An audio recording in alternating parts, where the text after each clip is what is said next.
I watched my wife's face drain of color the exact moment she noticed our hands under the table, her eyes locking onto our intertwined fingers like they were something obscene placed deliberately in front of her, and the silence that followed felt so heavy that even the faint crackling of the fireplace behind us suddenly sounded like thunder in the middle of the room. The entire dining table froze. My wife stood up so abruptly that her chair scraped across the hardwood floor with a sound sharp enough to make two of her aunts flinch, and the wine glass in her hand trembled violently before tipping over and spilling across the tablecloth, the dark red liquid spreading slowly between the plates of turkey and mashed potatoes like some quiet omen nobody wanted to acknowledge. "You did this just to hurt me," she said, her voice rising in disbelief while she stared not at me, but at the woman sitting beside me. "You brought her here? My own cousin?" Across the table, someone muttered something under their breath, while my father-in-law stared down at his plate like he had suddenly become very interested in the cranberry sauce, and I could practically feel the tension pressing down on every single person in that room as they waited to see how I would respond. The strange thing was that I felt completely calm. Not the kind of calm you force when you're trying to avoid a fight, but the kind that settles over you after weeks of thinking through every possible outcome until nothing can surprise you anymore. Emily's fingers tightened slightly around mine beneath the table, a quiet pressure that reminded me she was there, and when I glanced sideways at her I saw the smallest nervous smile flicker across her lips, the kind that made the faint dimple in her cheek appear for just a moment before disappearing again. My wife noticed the glance. That was when she lost control completely. "You think this is funny?" she demanded, her voice shaking as she looked back at me. "You think bringing my cousin to Thanksgiving like she's your date is some kind of joke?" A fork clattered somewhere near the end of the table, and someone whispered, "Oh my God," under their breath. I leaned back in my chair slowly, letting the silence stretch just a little longer before answering, because I had learned over the past few months that silence had a strange power in moments like this. "You told me I could be with whoever I wanted," I said calmly. The words landed in the room like a dropped plate. For a moment, nobody moved. Then my wife blinked at me as if she had misheard something important. "That's not what I meant," she said quickly, shaking her head with a nervous laugh that sounded forced even to her own ears. "You're twisting things." Across the table, her mother frowned slightly, confusion creeping into her expression as she looked between the two of us. "Wait," her uncle said slowly, leaning forward in his chair. "What do you mean she told you that?" My wife turned toward him instantly, her face tightening. "Nothing," she said sharply. "That's not what this is about." But the room had already shifted. People were looking at me now instead of her. And I could feel Emily's hand still resting in mine beneath the table, warm and steady, while the faint scent of her perfume drifted through the air every time she moved even slightly. Something soft and clean that reminded me of the first time we had met months earlier at a quiet coffee shop, where none of this had seemed inevitable yet. My wife followed their eyes back to me, panic beginning to replace the anger in her expression. "You're embarrassing yourself," she said quietly, her voice dropping into the tone she used whenever she tried to regain control of a conversation. "Just let it go." I looked at her for a long moment. Then I shook my head. "You told me that 3 months ago," I said evenly. The room went completely silent. "Remember?" Her mouth opened slightly, but nothing came out. For a moment I could see the memory returning to her, the exact night she had said those words, the careless confidence in her voice when she had assumed I would beg her not to walk away. Across the table, someone shifted uncomfortably in their chair. Emily's thumb brushed gently against the side of my hand beneath the table, a small gesture that somehow carried more reassurance than any words could have. My wife noticed it again, and this time her eyes widened. "You planned this," she whispered. I didn't answer, because the truth was more complicated than that. There were things she still didn't know, things she hadn't known for months. Things sitting quietly in the inside pocket of my coat hanging by the front door just a few rooms away. Things she had signed without reading. Across the table, her father finally spoke, his voice low with confusion. "What exactly happened 3 months ago?" I leaned forward slightly, resting my arms on the edge of the table as every single pair of eyes in the room turned toward me. Emily leaned closer too, and I felt the warmth of her shoulder lightly touching mine. For just a moment she tilted her head toward me and whispered softly enough that only I could hear it. "Are you ready?" And that was the moment I realized something strange. Because the chaos exploding around us that night had actually started months earlier. It started with a message that wasn't meant for me, and with a name that kept appearing over and over again in my wife's phone. Emily. The first crack in my marriage didn't come with shouting or slammed doors or some dramatic confession that turned everything upside down in a single moment, but with something so small and ordinary that at the time it almost felt ridiculous that it would end up destroying everything that came after. It was just a notification. Her phone buzzed softly on the kitchen counter while I was rinsing a coffee mug in the sink, the kind of lazy Saturday morning where sunlight slips through the blinds in thin golden lines and the house smells faintly like burnt toast and strong coffee. And I remember thinking how quiet everything felt as I reached over to move her phone out of the way so I wouldn't accidentally splash water on it. The screen lit up in my hand. I wasn't trying to snoop. I wasn't even curious. But the message preview appeared before I could look away. Last night was worth the risk. For a second, I just stared at the screen while the words settled slowly into place inside my head. The contact name above the message read, Lauren Yoga, which might have been believable if my wife actually went to yoga. She didn't. Not once in the 6 years we had been married. My thumb hovered above the screen for several seconds while a strange, quiet feeling crept into my chest, something colder than anger and heavier than confusion, the kind of instinctive understanding that arrives before your brain has fully caught up with what your eyes are seeing. I told myself to put the phone down, to ignore it, to trust the person I had spent years building a life with. Instead, I opened the message thread, and that was when everything changed. The conversation wasn't subtle. There were photos. There were jokes that made my stomach twist as I read them.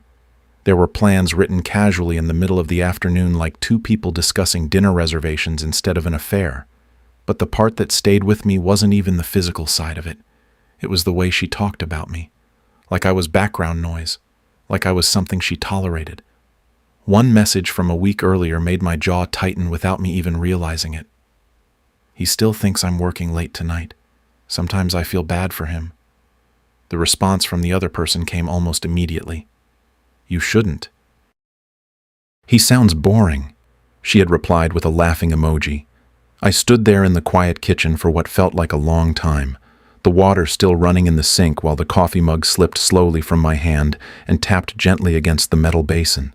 For some reason, that tiny sound snapped me out of the trance. I locked the phone, placed it back exactly where it had been, and walked out of the kitchen before she came downstairs. When she did appear 10 minutes later, stretching and yawning like she had just woken up from the most peaceful sleep in the world, I was sitting at the table pretending to read the news on my laptop, while the smell of her vanilla shampoo drifted through the room as she leaned down to kiss my cheek. "Morning," she said softly, the warmth of her lips lingering for half a second longer than usual. "Morning," I replied calmly. She poured herself coffee. She scrolled through her phone. She smiled at something on the screen. And the strange thing was that I felt absolutely nothing. Not anger, not sadness. Just a quiet awareness that something important had ended, and she didn't even know it yet. That night, after she fell asleep beside me with her phone resting loosely in her hand, I stayed awake staring at the ceiling while the pale glow of the screen illuminated the dark room. Eventually, I reached over and picked it up again. This time I checked the call history, the late-night numbers, the repeated contacts. It didn't take long to realize the truth. The affair hadn't started recently. It had been going on for months.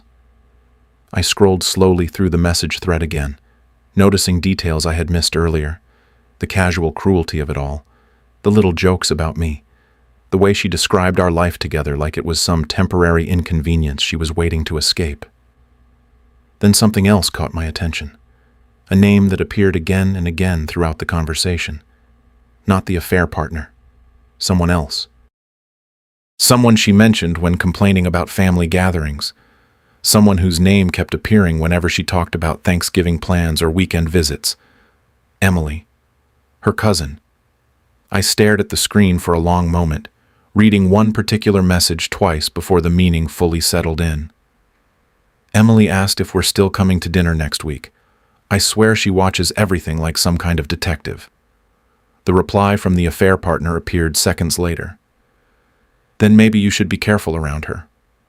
I locked the phone slowly, placed it back beside her pillow, and lay there in the darkness while a quiet realization began forming in the back of my mind. Because if Emily had been watching, then there was a chance she already knew something. And if that was true, then the next conversation I had might change everything. But what I didn't know yet was that Emily had been keeping a secret of her own. And that secret was about to pull both of us into something neither of us had planned. The strange thing about discovering someone's betrayal weeks before they think you know is that every conversation starts feeling like a performance, like you're watching a play where one actor has forgotten the script while the other one already knows how the entire story ends. I remember that night very clearly because the air in the house felt unusually warm, the kind of late summer evening where the windows are open and the faint hum of crickets drifts in from outside while dinner cooks slowly on the stove. She had insisted on making pasta, something she only did when she wanted to set a particular mood, and I noticed the way she kept glancing at me across the kitchen like she was rehearsing something in her head. At the time, I didn't say anything because I had already learned that silence made people reveal far more than questions ever could, so I just sat there at the counter with a glass of wine while she moved around the kitchen pretending everything was normal, even though the tension in her shoulders told a completely different story. When we finally sat down to eat, she barely touched her plate. She kept twirling the pasta with her fork and then setting it back down again, her eyes drifting toward me every few seconds, as if she were measuring my reactions to something I hadn't even heard yet. The candle she had lit in the middle of the table flickered slightly each time a breeze slipped through the open window, and for a moment the whole scene felt strangely theatrical, like the kind of dinner people have right before they deliver news they've been practicing in their heads for days. "So," she said finally, leaning back in her chair and folding her arms in that casual way she used whenever she wanted to pretend something serious wasn't serious at all. "I've been thinking about something lately." I nodded slowly while taking another sip of wine, giving her just enough attention to keep her talking without interrupting the rhythm she had clearly rehearsed. "I mean," she continued, forcing a little laugh that sounded rehearsed even to my ears, "people change over time, don't they? Relationships evolve. Sometimes two people realize they might need a little space to figure things out." The words floated there between us while the candlelight flickered across her face. I already knew exactly where the conversation was heading, but I let her keep going. "What if," she said carefully, watching my expression the entire time, "we tried seeing other people for a while?" The moment stretched out quietly. I could almost feel her waiting for the panic, waiting for the pleading, waiting for the part where I begged her not to leave. Instead, I took another bite of pasta and chewed slowly before setting my fork down. "If that's what you want," I said calmly. Her eyes widened slightly, just for a second. Then she recovered and leaned forward again. "I'm serious," she insisted, her voice sharpening as if she needed me to react properly for the conversation to make sense. "Maybe we should both explore things. You can be with whoever you want. I won't stop you." There it was. The sentence she thought would corner me. The permission she expected me to reject immediately. I watched her carefully while the faint smell of garlic and tomato sauce filled the quiet kitchen. Then I nodded. "All right," I said. She blinked. "All right?" she repeated slowly, like the word itself didn't belong in the conversation. "You said I could be with whoever I want," I replied evenly. "So that seems fair." For a moment she just stared at me across the table while the confidence drained slowly from her expression. I could practically see the calculations running through her mind, trying to understand why I wasn't reacting the way she had expected. "Well," she said after a moment, forcing another laugh, "that's not really what I meant. But I didn't push the conversation any further. I simply finished my dinner while she watched me in growing silence, her earlier confidence slowly replaced by something closer to unease. Later that night she went to bed early. I stayed downstairs. The house felt quiet again, the same soft hum of crickets drifting through the open windows, while the dishes dried slowly in the rack beside the sink. I sat there at the kitchen table staring at my phone for a long time, turning it over in my hands while the decision formed slowly in the back of my mind. Because if she believed I was still completely unaware of what she had been doing for months, then she also believed she was still in control of how this story ended, and that assumption gave me an advantage she didn't even realize existed yet. Finally, I unlocked my phone and scrolled through my contacts until I reached a name I hadn't spoken to in a long time. Emily, her cousin. I hesitated for a moment, remembering the message thread from weeks earlier, and the strange way her name had appeared again and again whenever my wife talked about family gatherings. Then I pressed call. The phone rang twice, 3 times, and just when I started wondering if I had made a mistake, the line clicked open and her voice came through the speaker, soft and slightly surprised. "Hey," she said slowly. "It's kind of late. Is everything okay?" I leaned back in my chair while the quiet kitchen wrapped around me. "I was hoping we could talk," I said. There was a brief pause on the other end, and then she answered in a tone that instantly told me something important. "I was wondering when you'd finally call," she said quietly. And that was the moment I realized Emily had been waiting for this conversation longer than I had.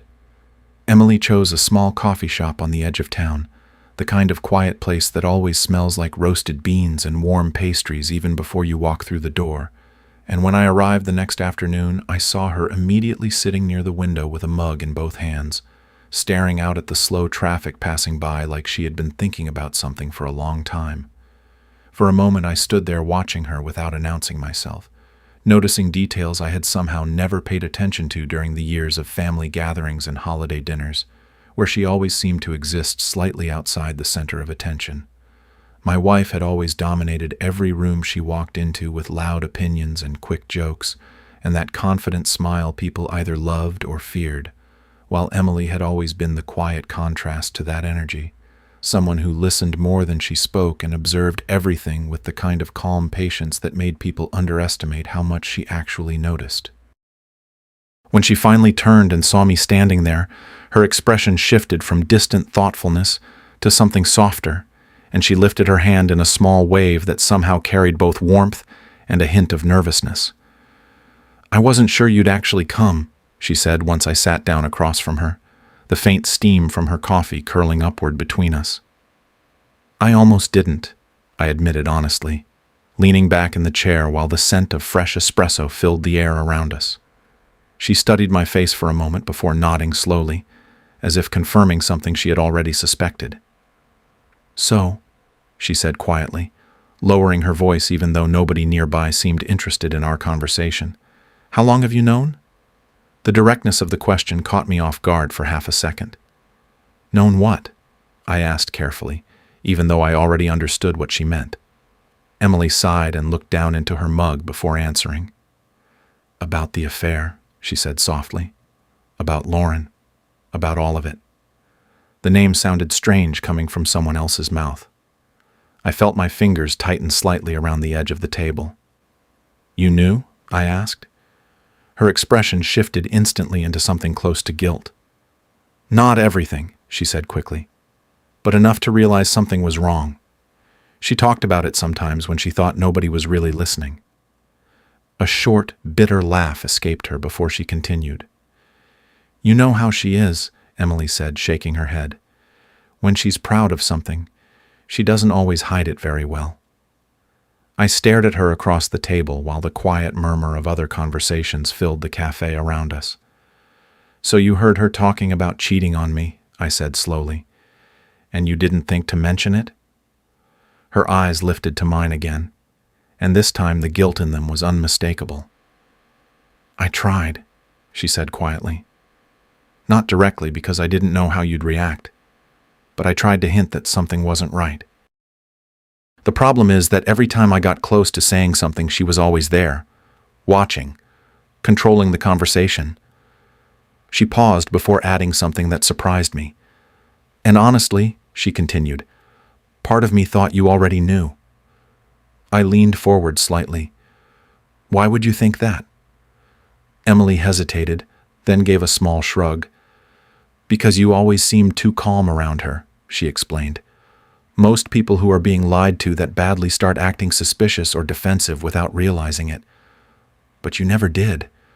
You just watched. The way she said the word made something shift in the air between us. For the first time since the conversation started, she smiled faintly. You've always been observant, she said. I didn't answer right away. Instead, I studied her face for a moment, noticing the faint freckles across the bridge of her nose and the way the sunlight through the window caught in her hair. A strange thought crossed my mind. She had been paying attention to me for a long time. You said she bragged about it, I finally said. What exactly did she say? Emily's smile faded again. She talked about how easy it was, she replied quietly. How you trusted her so much that she could basically do whatever she wanted without worrying about consequences. The words landed heavier than I expected. She also said something else, Emily continued slowly. What? I asked. Emily leaned back in her chair, crossing her arms while a thoughtful expression settled across her face. She said you were too predictable to ever leave her, she said. That even if you somehow found out about the affair, you'd probably just try harder to keep the marriage together. I felt something cold settle in my chest. And do you believe that? I asked. Emily looked at me carefully. No, she said. A quiet moment passed between us. Then she asked the same question again, but this time her voice carried a different tone. So, tell me the truth, she said softly. How long have you actually known? I met her gaze across the table. Long enough, I replied. For a moment she didn't say anything. Then she leaned forward slightly and lowered her voice again. Then there's something you should probably know, she said. My stomach tightened. What? Emily hesitated. Then she spoke the sentence that would eventually change everything. She isn't just cheating on you, she said quietly. She's planning something. My pulse quickened slightly. What kind of something? Emily opened her mouth to answer. But before she could finish, the bell above the cafe door rang loudly as someone walked inside, and when she turned to glance toward the entrance, her expression changed instantly. Her eyes widened. Then she looked back at me and whispered something that made the back of my neck prickle. I didn't think she'd find out this quickly. I followed her gaze toward the door, and that was when I saw my wife standing there, watching us. Seeing my wife standing in the doorway of that cafe should have shocked me, but the strange thing about that moment was how unsurprised I felt when our eyes met across the room. She stood there for a few seconds, pretending to check her phone like she had just casually walked in for coffee. Yet the tension in her shoulders gave away the truth immediately, because she had not stumbled onto us by accident, and the tight smile she forced onto her face as she approached our table made it clear she was already trying to control whatever narrative might unfold next. Emily noticed it too, because I felt her posture stiffen beside me as my wife reached the table and placed her purse down with deliberate calm. Well, my wife said lightly, glancing between the two of us while pretending to laugh at the coincidence. This is unexpected. Emily didn't answer right away. Instead, she lifted her coffee mug and took a slow sip while watching my wife carefully, the kind of quiet observation that had probably made my wife uncomfortable her entire life. I could say the same thing, Emily finally replied, her tone neutral but steady.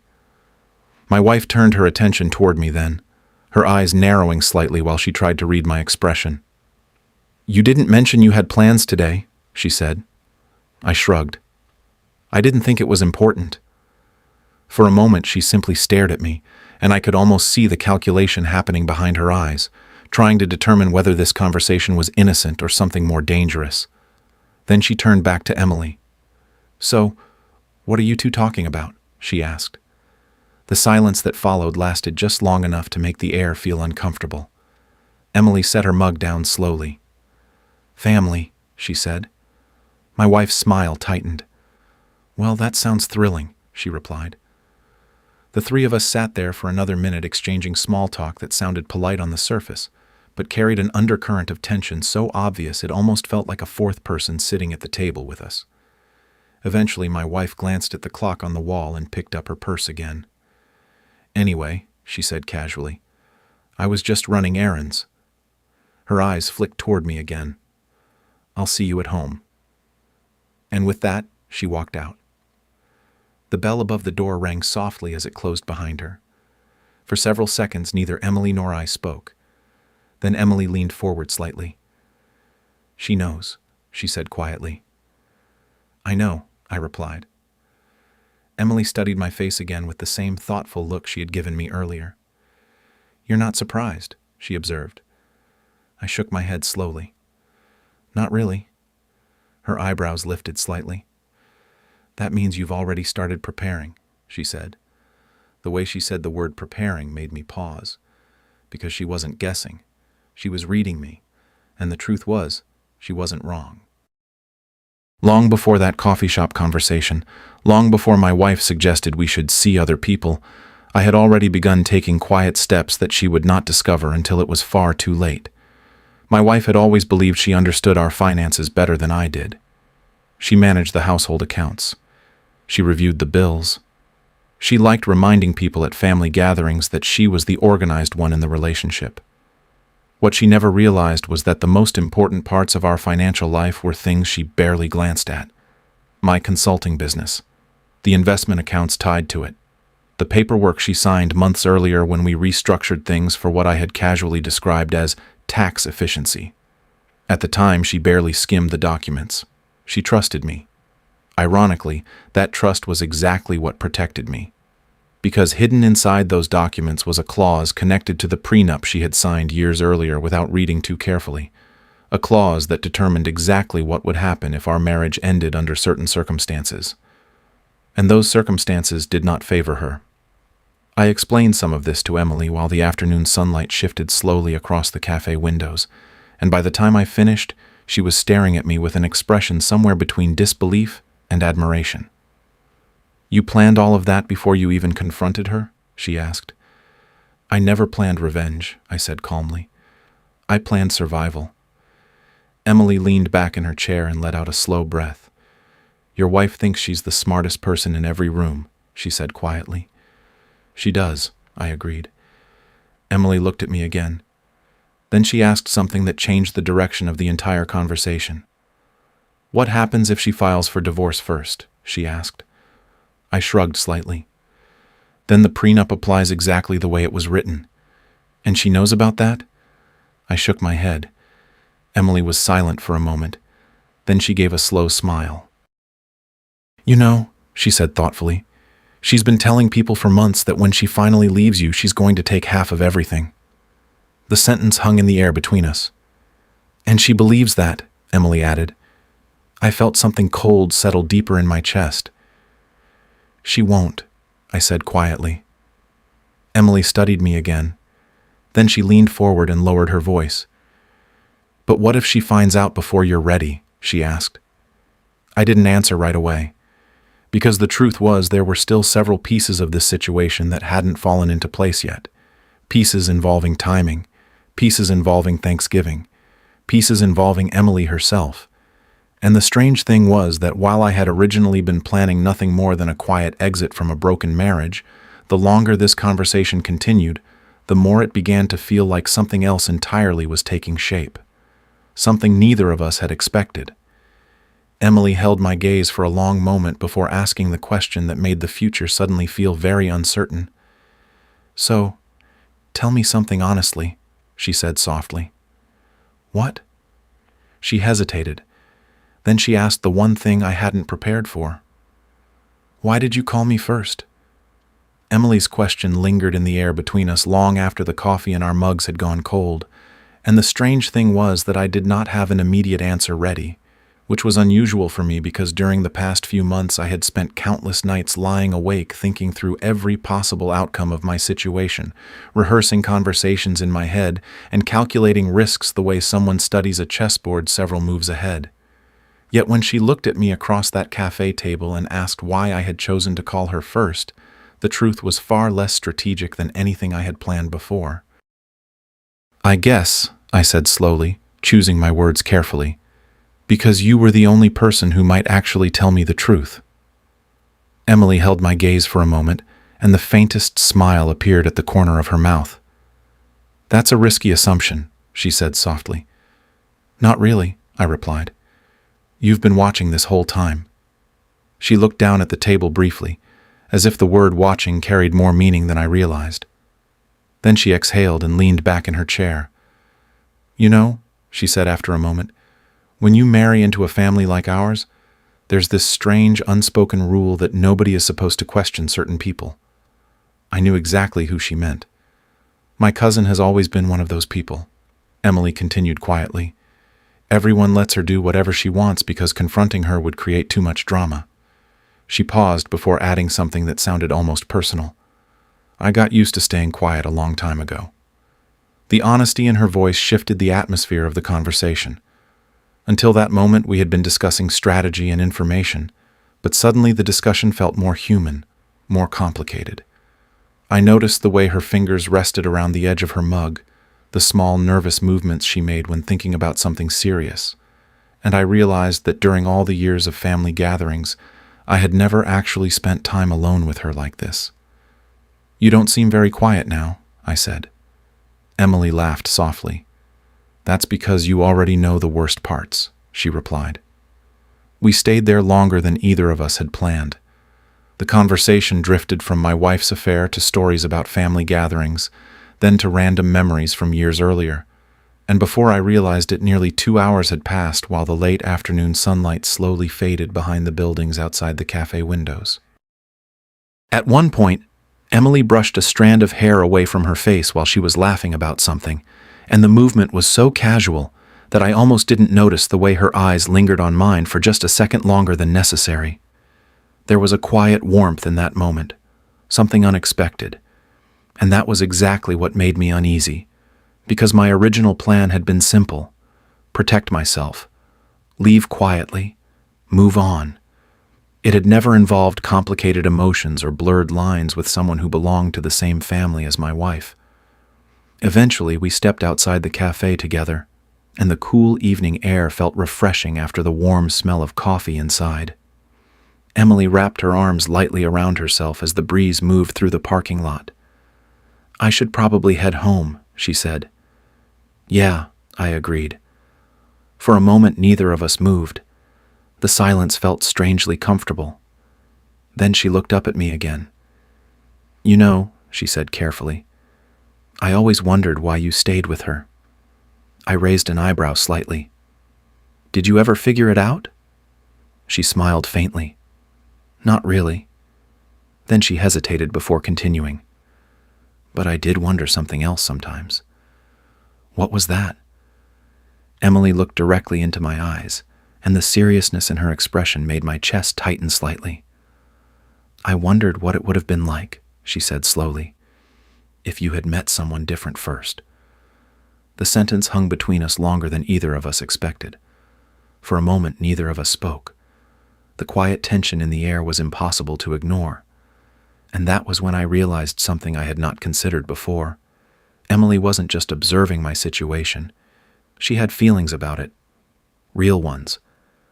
I took a step back slightly, suddenly aware of how dangerous this situation could become if I let it drift too far in the wrong direction. "Emily," I said gently, "I don't want this to turn into something messy." Her expression softened immediately. "I know," she said. She looked down at the ground for a second before adding quietly, "Neither do I." For a brief moment, I thought the conversation would end there. But later that night, after we had both gone home and I was sitting alone in the living room while my wife slept upstairs, my phone buzzed on the coffee table. The message preview lit up the screen. And the moment I read the words, I felt my stomach drop. because the message had been sent by my wife. But it wasn't meant for me. I think I'm finally going to leave him. The message disappeared a second later. She had deleted it, but not before I saw who she had tried to send it to. The message only stayed on my screen for a second before disappearing, but that single sentence echoed in my head long after the notification vanished, glowing in my memory like something burned into the dark. I sat there on the couch staring at my phone while the quiet hum of the refrigerator drifted from the kitchen and the faint ticking of the wall clock marked each passing second with almost cruel patience. I think I'm finally going to leave him. The words should have made me angry, or maybe relieved that the inevitable confrontation was approaching. Yet what I actually felt was something far stranger. For a moment I wondered if maybe the entire situation could still be resolved without turning it into a battlefield. Maybe she would confess. Maybe the marriage would collapse quietly, the way so many broken relationships do, with two exhausted people admitting they were never right for each other in the first place. I leaned forward and rubbed my face with both hands, trying to slow the storm of thoughts rushing through my head. The plan I had been building during the past months suddenly felt heavier than it had before, like a weight I wasn't sure I wanted to carry all the way to the end. Revenge had never been the goal. Survival had been enough. But somewhere between the late-night discoveries on her phone and the long conversations with Emily at the cafe, the quiet exit I had once imagined had slowly transformed into something sharper and more deliberate. For the first time since everything began, I wondered if maybe I should just confront her and end it. I stood up and walked slowly through the dark house, the wooden floor cool beneath my feet as I moved toward the staircase. Upstairs, the bedroom door was slightly open, and I could hear the soft rhythm of her breathing from inside. The room smelled faintly of the lavender lotion she used every night before bed, a scent that had once felt comforting, but now carried a strange distance, like a memory from someone else's life. She was lying on her side, facing away from the door, her phone resting on the nightstand beside the bed. For a long moment, I just stood there watching her. 6 years of marriage. 6 years of shared routines and quiet mornings and small arguments that seemed important at the time. Part of me still wanted to believe there had been something real underneath it all. My hand tightened slightly around the doorframe. Maybe I should wake her up. Maybe I should tell her everything I knew and give her one chance to explain herself before things went any further. That thought stayed with me for several seconds. Then I heard her voice. She wasn't asleep. She was on the phone. I froze just outside the doorway as her laughter drifted softly through the room. "He's completely clueless," she said, her tone relaxed and confident in a way I had not heard in months. "Honestly, I almost feel bad sometimes." A man's voice responded faintly through the speaker, though I couldn't make out the words. She laughed again. "I told you already," she continued, rolling onto her back while staring at the ceiling. "When I leave him, I'm taking half of everything. The house, the accounts, all of it. He trusts me too much to protect himself." My chest tightened. The calm I had been clinging to for weeks suddenly shifted into something colder. "Trust me," she added casually. "By the time he realizes what's happening, it'll already be done." I stepped away from the doorway before she could notice me standing there.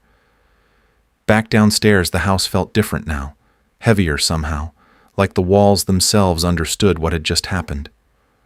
The moment of doubt was gone. Whatever part of me had still hoped for honesty or regret had just been erased by the careless confidence in her voice. I picked up my phone again and stared at the screen for several seconds. Then I opened my messages and typed a single sentence. "Are you free tonight?" Emily replied faster than I expected. "Yeah. Why?" I hesitated for a moment before answering, because the truth was that the next step in this story wasn't something I had planned when everything first began. But after what I had just heard upstairs, the direction suddenly felt inevitable. Because I think things just changed. 3 dots appeared on the screen as she started typing. Then her response arrived. Changed how? I leaned back into the couch while the quiet house settled around me again. My fingers hovered above the keyboard, and then I wrote the sentence that would push everything past the point of no return. I think it's time she learns that I've been paying attention." Emily didn't reply immediately. Several long seconds passed. Then the phone buzzed again. But it wasn't her message that appeared on the screen. It was a new notification from my wife's phone upstairs. And when I saw the name attached to the message she had just received, my stomach tightened again. Because the contact name wasn't Lauren. It was someone I recognized. And it was the last person I expected to see involved in any of this. The name on that message kept staring back at me long after the screen dimmed, and I remember sitting there in the quiet living room while the weight of everything finally settled into something clear and sharp inside my mind. Until that moment, I had still been balancing on the edge of uncertainty, still pretending there might be some cleaner ending to this story where nobody needed to be humiliated and nobody had to see the full truth laid out in front of them. But the conversation I overheard upstairs had already stripped away that illusion, and the message notification that followed only confirmed what I had been slowly realizing for weeks. My wife didn't just plan to leave me. She had already written the ending in her head, and in that version she walked away with the house, the money, the sympathy of the family, and a new life that began the moment I was erased from the picture. That was the version she believed was coming. But what she didn't understand yet was that the timeline she imagined was about to collide with a very inconvenient event. Thanksgiving. Every year her entire extended family gathered at her parents' house for the holiday dinner, and it was always loud and chaotic in the way big families tend to be, with cousins arguing in the kitchen, kids running through the living room, and relatives talking over each other while someone inevitably burned the rolls in the oven. It was the one night where everyone was in the same room at the same time, the one night where stories got shared and secrets had a strange way of surfacing because nobody expected serious conversations in the middle of a holiday meal. I had never paid much attention to that pattern before, but now it felt almost perfect. The next evening, Emily and I met again, this time at a small park near the river where the trees were already starting to turn orange and red as autumn settled in. The air carried that crisp, cold edge that always appears a few weeks before winter, and I noticed the way she tucked her hands into the sleeves of her sweater as we walked slowly along the gravel path. "You sounded serious last night," she said finally, glancing sideways at me. "I was," I replied. I told her about the conversation I had overheard upstairs, the part about the divorce, the part about taking half of everything, and the part where my wife laughed about how easy it would be. Emily listened quietly the entire time, her expression tightening slightly as the details unfolded. "She really said that?" she asked. "Every word." For a moment she looked out toward the river, where the water moved slowly beneath the fading evening light. "She's always been like that," Emily said after a while. "Winning has always mattered more to her than anything else." I nodded. "Which is exactly why she won't see this coming."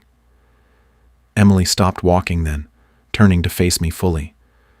"What do you mean?" I took a slow breath before answering. "She's been telling people that I'm distant lately," I explained, "that I've been acting strange. She's already planting the idea that something is wrong with me." Emily frowned slightly. "So she can blame you when the divorce happens." "Exactly." The wind rustled through the trees around us, sending a few dry leaves skittering across the path. Then I said the thing that had been forming in my head since the night before. "Which means she already gave me the perfect cover story." Emily stared at me. "You're talking about Thanksgiving," she said slowly. I nodded. For a few seconds she didn't respond, and I could see the hesitation in her expression as she imagined the chaos that would follow. "That would be explosive," she said carefully. "It would be honest," I replied. Emily let out a quiet breath and ran a hand through her hair. "You realize what people will think if you show up with me," she said. "Yes. And you're okay with that?" I looked at her for a moment before answering. The truth was that the thought had crossed my mind more than once, because somewhere along the way this situation had stopped being just about revenge or exposure. Something real had started forming between us in the middle of all the chaos, and that made everything far more complicated. "I'm not asking you to do it for revenge," I said quietly. Emily studied my face for a long moment. "Then why are you asking?" she said. Before I could answer, she added something softer. Because if we do this, there's no going back. The tension in the air between us felt almost electric. Finally, I said the only honest thing I could. Because I think she's spent years controlling how everyone sees the truth, I said. And I think it's time people see it all at once. Emily looked down at the ground for a moment. Then she slowly nodded. But just before we started walking again, she asked one last question. A question that made the entire plan feel suddenly much bigger than either of us. Are you absolutely sure, she said quietly, that you want everyone to learn the truth at the exact same moment? I was about to answer, but at that exact moment my phone vibrated in my pocket. When I pulled it out and saw the name on the screen, my chest tightened again, because the message wasn't from my wife. It was from her lawyer. And the sentence waiting on the screen made one thing painfully clear. She had just made the first move.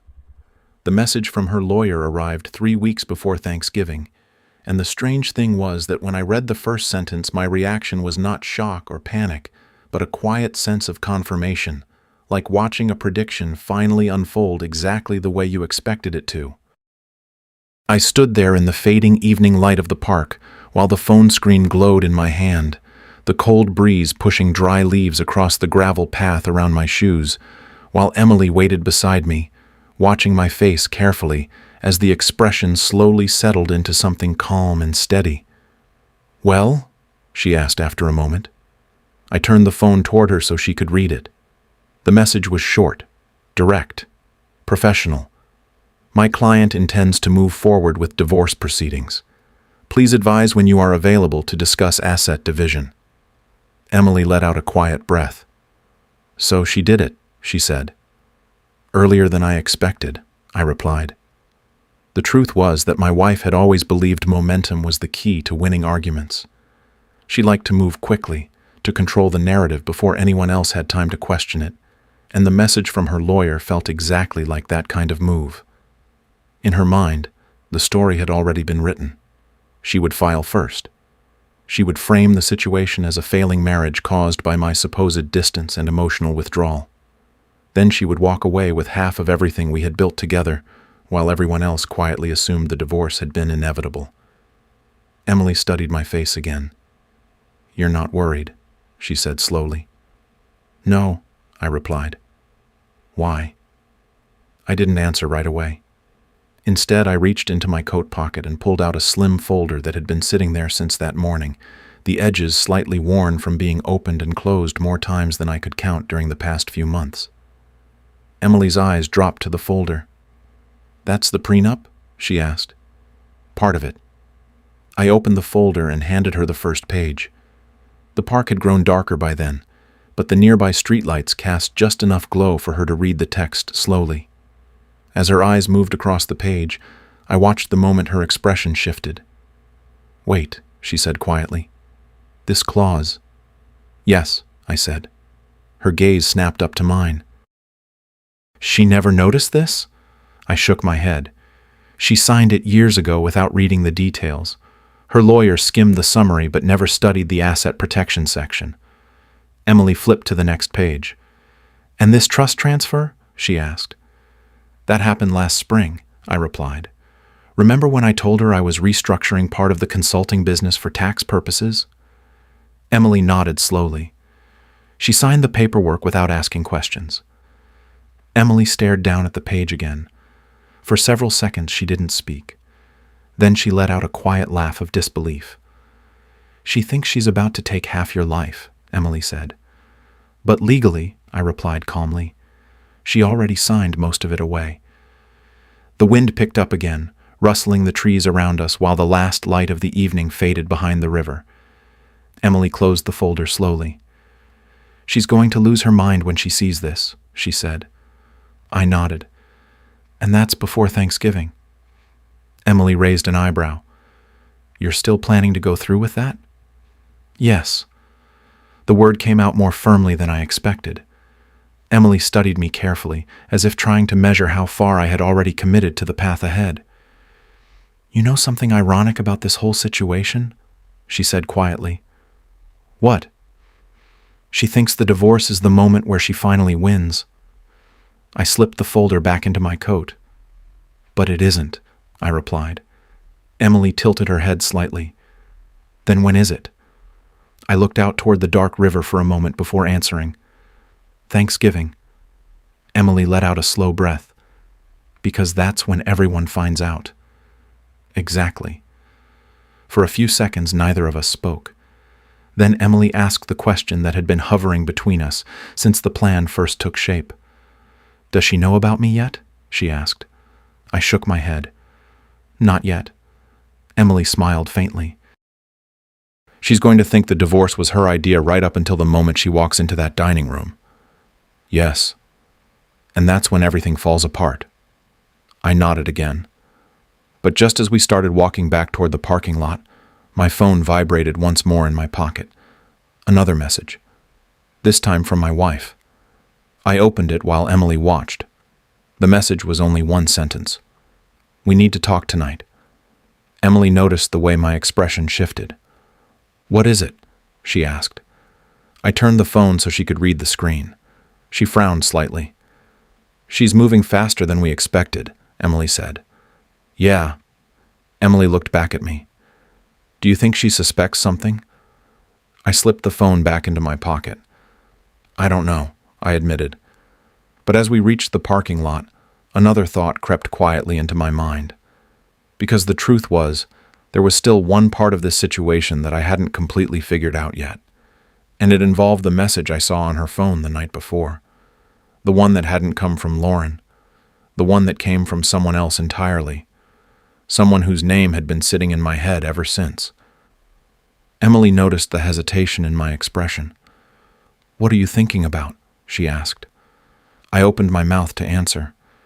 But then I remembered exactly what that message had said. And suddenly the entire situation felt even more complicated than before. Because the message had been very short. Just 3 words. Call me back. And it had been sent by someone neither of us expected to be involved in any of this. The moment my wife saw us sitting together at the Thanksgiving table, her entire body froze like someone had suddenly turned the air inside the room to ice, and I watched the exact second the realization hit her, because the confidence she had walked into that house with drained from her face so quickly that even the relatives who had been busy passing dishes around the table noticed something was wrong. The room had been loud only seconds earlier, full of overlapping conversations and the familiar chaos that always comes with big family dinners, yet the silence that followed her entrance felt so abrupt that someone actually dropped a serving spoon onto the table with a dull metallic clatter. Emily's hand rested quietly in mine beneath the table, her fingers warm against my palm, and although she looked calm on the surface, I could feel the small tension in her grip as my wife's eyes moved slowly from me to her and then back again. You've got to be kidding me, my wife said finally, her voice sharp enough to slice through the room. Nobody spoke. Even the kids in the next room seemed to sense something had shifted. You brought her here?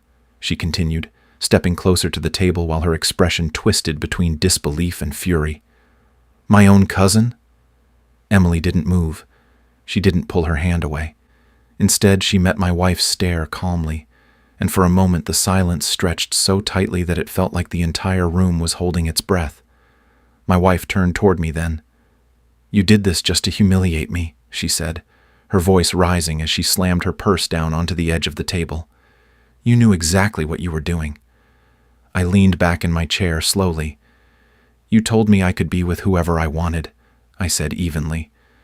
The words landed harder than anything else that had been said so far. My wife blinked at me. That's not what I meant, she snapped quickly. Across the table, her uncle frowned. Wait a second, he said slowly. What do you mean she told you that? My wife turned toward him immediately. That's not the point, she said sharply. But the room had already shifted. People were looking at her differently now, and she knew it. Her eyes darted back toward me. This is ridiculous, she said, forcing a laugh that sounded thin and desperate.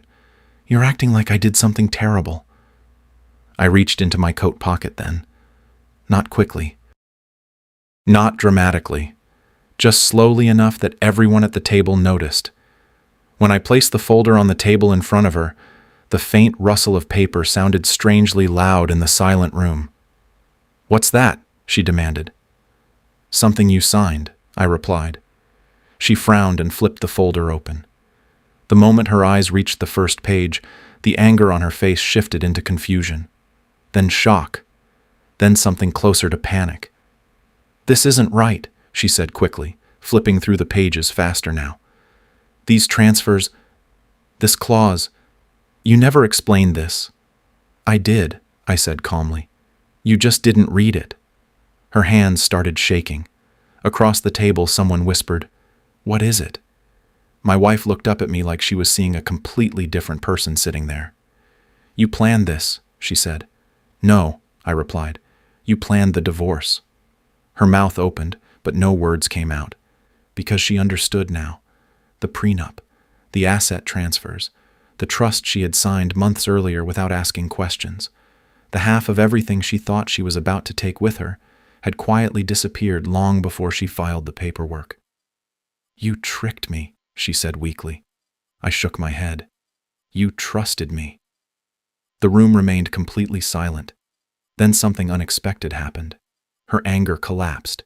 She stepped closer to me and lowered her voice so only I could hear. "We can fix this," she whispered quickly. "I made a mistake. Let's just talk about this somewhere else." For a moment I almost felt sorry for her. Almost. But then I remembered the laughter in her voice the night she told someone on the phone that I was too clueless to protect myself. I remembered the message she sent about finally leaving me, and I remembered the months of lies. "I think we already did talk," I said quietly. Her face hardened again. For a moment it looked like she might say something else. Instead, she turned and stormed toward the door while the stunned silence of the room followed her all the way down the hallway. The front door slammed a few seconds later. Nobody at the table moved. Then slowly the quiet conversations began again, low and uncertain at first. Emily squeezed my hand gently under the table. "You okay?" she asked softly. I nodded. Later that night, after the chaos had finally settled and the messages from my wife started filling my phone with desperate apologies and promises to fix everything, Emily and I walked together through a small winter market downtown where the first snow of the season had started drifting quietly through the air.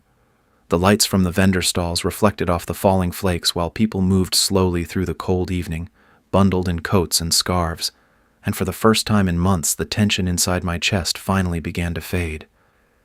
Emily slipped her arm through mine as we walked. "You know," she said quietly, "she never imagined this would happen." I looked up at the falling snow. "No," I said. Then I glanced down at her, feeling that same calm certainty that had settled over me weeks earlier. "She told me I could be with anyone I wanted." Emily smiled faintly. "And you chose me." I nodded, because the truth was that revenge had never been the real ending to this story. It had only been the moment where the truth finally caught up with her. "She just never imagined," I said quietly, "that the person who would finally make me happy was sitting at her family table the entire time."